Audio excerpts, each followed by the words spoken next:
दोस्तों, राजा विक्रमादित्य अक्सर रात में वेश बदलकर अपनी प्रजा के हालात जानने निकलते थे।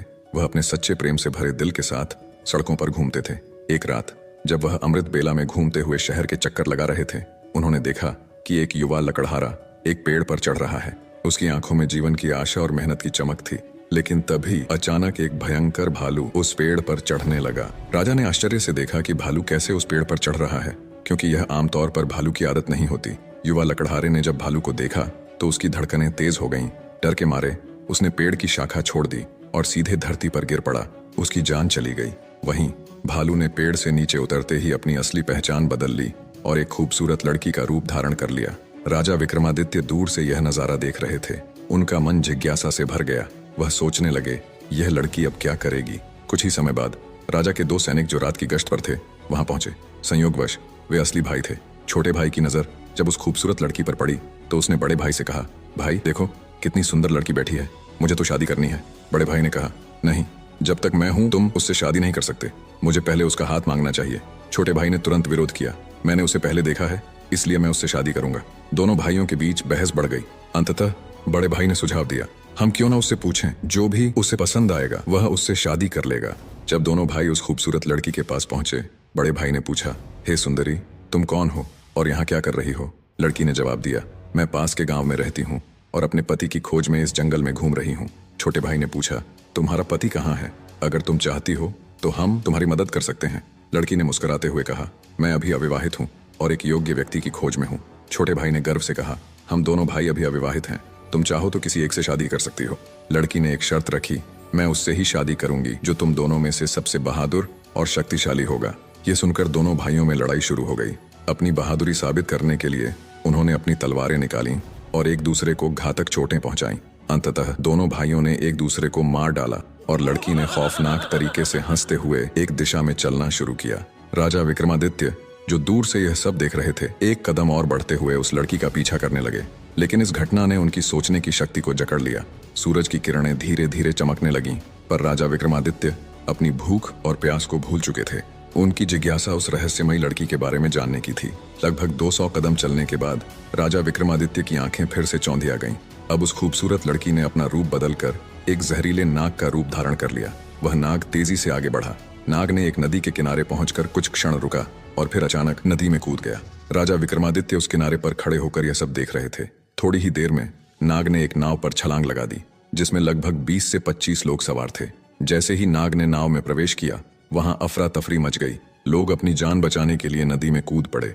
जो तैरना जानते थे वे तैरकर किनारे तक पहुंच गए और जो नहीं जानते थे वे डूब कर मर गए। कुछ समय बाद नाग फिर से नदी से बाहर आया और नदी के किनारे चलने लगा। विक्रमादित्य ने उस नाग का पीछा करना जारी रखा। कुछ दूर जाने के बाद राजा विक्रमादित्य ने फिर से देखा कि वह नाग एक वृद्ध ब्राह्मण के रूप में बदल गया है। राजा ने सोचा, अब यह सही समय है इस रहस्यमय प्राणी से जानकारी प्राप्त करने का। विक्रमादित्य तेज कदमों से उस ब्राह्मण के पास पहुंचे और हाथ जोड़कर नमस्कार किया। वृद्ध ब्राह्मण ने भी हाथ उठाकर अभिवादन स्वीकार किया और आशीर्वाद दिया। राजा विक्रमादित्य ने वृद्ध ब्राह्मण से पूछा, हे ब्राह्मण देव, तुम कौन हो। ब्राह्मण ने निराशा से कहा, क्या तुम नहीं देख सकते, मैं एक ब्राह्मण हूँ। राजा ने फिर से कहा, तुम झूठ बोल रहे हो, तुम ब्राह्मण नहीं हो, है ना। ब्राह्मण ने चिढ़ते हुए कहा, फिर तुम मुझे बताओ मैं कौन हूँ। राजा ने कहा, तुम वह नहीं हो जो तुम दिखते हो। ब्राह्मण ने उत्तर दिया, जो भी मैं हूँ तुम्हें उससे क्या मतलब, तुम अपने काम से काम रखो और अपनी राह देखो। राजा विक्रमादित्य ने दृढ़ता से कहा, मैं तुम्हें बिना सच जाने नहीं छोड़ सकता, तुम्हें सच बताना ही होगा। ब्राह्मण ने फिर कहा, मैंने तुमसे कहा ना कि मैं एक ब्राह्मण हूँ। राजा ने कहा, तुम मुझसे झूठ नहीं बोल सकते, मैंने तुम्हें तब से देखा है जब तुमने लकड़हारे को मार डाला था। फिर तुमने एक सुंदर लड़की का रूप धारण किया और उन दो सैनिकों को एक दूसरे को मारने पर मजबूर किया। फिर तुम जहरीले नाग में बदल गए और नदी में कूद पड़े। तुमने नाव पर सवार लोगों में अफरा तफरी मचाई। अब तुम एक वृद्ध ब्राह्मण के रूप में हो। सच सच बताओ, तुम कौन हो। राजा विक्रमादित्य की बातें सुनकर ब्राह्मण ने कहा, अगर मैं नहीं बताऊं तो तुम क्या करोगे। राजा ने अपनी तलवार निकालते हुए कहा, तब तैयार हो जाओ मरने के लिए। तुम्हें नहीं पता कि यह विक्रमादित्य की नगरी है। तुम इतने लोगों की जान लेकर इस पवित्र राजा के राज्य में जीवित नहीं रह सकते। अब सच्चाई बताओ। ब्राह्मण ने राजा की इस प्रशंसा पर जोर से हंसते हुए कहा, मुझे पता है कि यह शहर सम्राट विक्रमादित्य का है और तुम वही विश्व प्रसिद्ध सम्राट हो। फिर भी एक बात जान लो, तुम मुझे नहीं मार सकते। एक दिन आएगा जब मैं तुम्हें मरने पर मजबूर कर दूंगा। राजा विक्रमादित्य उसकी बातों को सोचने लगे। जो इस भेष में भी मुझे पहचानता है वह साधारण व्यक्ति नहीं हो सकता। फिर उन्होंने थोड़ी विनम्रता दिखाई और कहा, अब जब तुमने मुझे पहचान लिया है, कृपया मुझे बताओ कि तुम सच में कौन हो। ब्राह्मण ने कहा, तुम एक राजा हो और राजहट पर अड़े हुए हो, इसलिए मुझे तुम्हें सारी बातें बतानी पड़ेगी, मगर तुम मेरी बातों में विश्वास नहीं करोगे, इसलिए सबसे पहले मुझे तुम्हें बताना होगा कि मैं कौन हूँ। तो हे राजा, ब्राह्मण ने कहना शुरू किया, अब ध्यान से सुनो कि मैं कौन हूँ और तुम्हारी राजधानी में क्यों आया हूँ।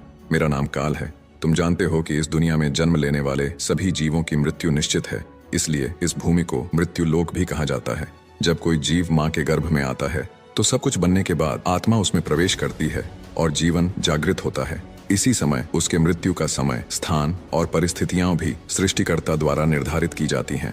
हे राजा, ब्राह्मण ने आगे कहा, तुम जानते हो कि चित्रगुप्त हर जीव की जीवन और मृत्यु का रिकॉर्ड रखते हैं। जब किसी जीव की मृत्यु का समय आता है तो वह धर्मराज को सूचित करते हैं। अब चूंकि सभी जीवों की मृत्यु और मुक्ति का विभाग भगवान शिव के पास है, इसलिए धर्मराज भगवान शिव से अनुमति मांगते हैं कि उस जीव को मृत्यु दी जाए। जब भगवान शिव अनुमति देते हैं तो धर्मराज मुझसे यानी काल से कहते हैं कि जाओ और उस व्यक्ति की जान ले लो, तब मैं इस मृत्यु लोक में आता हूँ। ब्राह्मण ने अपनी बातें जारी रखी, मुझे पता होता है कि कौन जीव कब, कहाँ और किन परिस्थितियों में मरेगा। मैं उस जीव को निश्चित स्थान पर निश्चित समय पर पहुंचाता हूँ जहाँ उसकी मृत्यु लिखी गई होती है। मैं वही परिस्थितियां और स्थिति बनाता हूँ। हे राजा, ब्राह्मण ने कहा, मैंने उस लकड़हारे को नहीं मारा। राजा विक्रमादित्य ने कहा, तुम फिर से झूठ बोल रहे हो। मैंने अपनी आंखों से देखा कि तुम उस लकड़हारे की मृत्यु का कारण बने।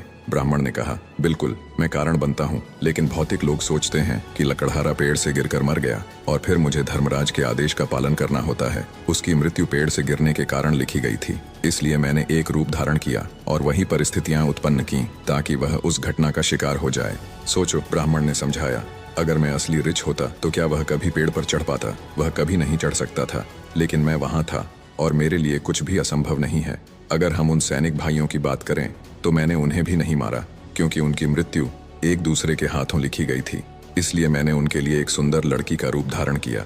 नाव में जो कुछ लोगों की मृत्यु डूबने के कारण हुई, उनकी मृत्यु भी इसी तरह लिखी गई थी। इसके लिए मुझे भयानक नाग का रूप धारण करना पड़ा और उस नाव में जाना पड़ा। ब्राह्मण ने राजा की ओर देखा और कहा, हे राजा, मुझे लगता है कि अब तुम समझ गए होगे कि मैं कौन हूँ और क्यों आया हूँ, और तुमने यह भी समझ लिया होगा कि समय, स्थान और परिस्थितियों का भौतिक जीवन में कितना महत्वपूर्ण रोल होता है। राजा विक्रमादित्य ने काल के रूप में उपस्थित बूढ़े ब्राह्मण की बातें ध्यान से सुनी और उनके चेहरे पर गंभीरता छा गई। काल ने कहा, हे राजा, अब मैं जा रहा हूँ। राजा विक्रमादित्य ने विनम्रता से कहा, हे कालदेव, आपने मुझे बहुत अच्छी जानकारी दी है, जिसके लिए मैं आपका धन्यवाद करता हूँ। कृपया जाने से पहले मेरा एक और सवाल का जवाब दें। काल ने कहा, पूछो, जो भी पूछना है जल्दी पूछो, क्योंकि मेरे पास यहाँ रहने का ज्यादा समय नहीं है। राजा ने पूछा, कृपया बताएं कब और कहाँ और कैसे मेरी मृत्यु होगी। कालदेव ने उत्तर दिया, हे राजेंद्र, मैं तुम्हें बता सकता हूँ कि तुम कहाँ और कैसे मरोगे, लेकिन कब मरोगे यह नहीं बता सकता। राजा विक्रमादित्य ने आश्चर्य से पूछा, हे कालदेव, मृत्यु का समय बताने में तुम्हारी क्या आपत्ति है? काल ने गंभीरता से कहा, हे राजा, अगर मैं तुम्हें समय पहले से बता दूं तो तुम इसी पल से चिंता करने लगोगे, और तुम जानते हो चिंता चिता के समान होती है। अभी तुम्हें अपने शासन में कई शुभ कार्य करने हैं और लोगों के कल्याण के लिए महान कार्य करने हैं। राजा विक्रमादित्य ने संतोष से कहा, ठीक है, अगर समय नहीं बता सकते तो कम से कम मुझे बताएं कि मैं कहाँ और कैसे मारा जाऊंगा। काल ने कहा, सुनो राजन, तुम्हारी मृत्यु तुम्हारे अपने महल में सीढ़ियों से फिसलकर होगी। यह सुनकर राजा विक्रमादित्य की आंखें चौड़ी हो गईं। काल ने अपनी बात कहकर तेजी से एक दिशा में चलना शुरू किया और कुछ दूरी पर वह अदृश्य हो गया।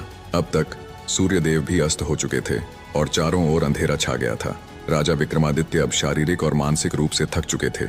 अपने मन में गहरी सोच के साथ उन्होंने तेज कदमों से अपने महल की ओर बढ़ना शुरू किया। दोस्तों, आज की कहानी ने हमें एक गहरे सत्य से अवगत कराया कि काल किसी का इंतजार नहीं करता।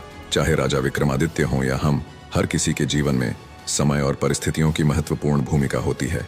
इसलिए जीवन को संजीवनी की तरह जिए और हर पल का सम्मान करें। अगर आपको हमारी यह कहानी पसंद आई हो तो कृपया वीडियो को लाइक करें, अपने विचार कमेंट में शेयर करें।